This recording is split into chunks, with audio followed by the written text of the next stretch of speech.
સમાચાર કચ્છથી પ્રાપ્ત થઈ રહ્યા છે। કચ્છના ભચાઉનું ચોપડવા ગામ જ્યાં યુરિયા ખાતરનો જથ્થો ઝડપાયો હતો। ટિમ્બર માલિક સંદીપ પ્રકાશ પદમાણી સહિતના શખ્સો સામે ફરિયાદ દાખલ થઈ છે। સરકારી ખાતરના દુરુપયોગના કેસમાં ફરિયાદ નોંધવામાં આવી છે। ભચાઉના ચોપડવા પાસે યુરિયા ખાતરનો મોટો જથ્થો ઝડપાયો હતો, જેને લઈને તપાસ કરવામાં આવી। સરકારી ખાતરના દુરુપયોગની આશંકાએ તપાસ કરવામાં આવી હતી।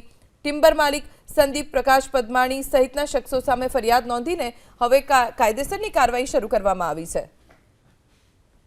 સમાચાર કચ્છથી પ્રાપ્ત થઈ રહ્યા છે। કચ્છના ભચાઉનું ચોપડવા ગામ જ્યાં યુરિયા ખાતરનો જથ્થો ઝડપાયો હતો। ટિમ્બર માલિક સંદીપ પ્રકાશ પદમાણી સહિતના શખ્સો સામે ફરિયાદ દાખલ થઈ છે। સરકારી ખાતરના દુરુપયોગના કેસમાં ફરિયાદ નોંધવામાં આવી છે।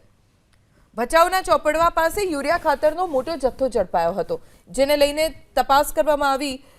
સરકારી ખાતરના દુરુપયોગની આશંકાએ તપાસ કરવામાં આવી હતી। ટિમ્બર માલિક સંદીપ પ્રકાશ પદમાણી સહિતના શખ્સો સામે ફરિયાદ નોંધીને હવે કાયદેસરની કાર્યવાહી શરૂ કરવામાં આવી છે।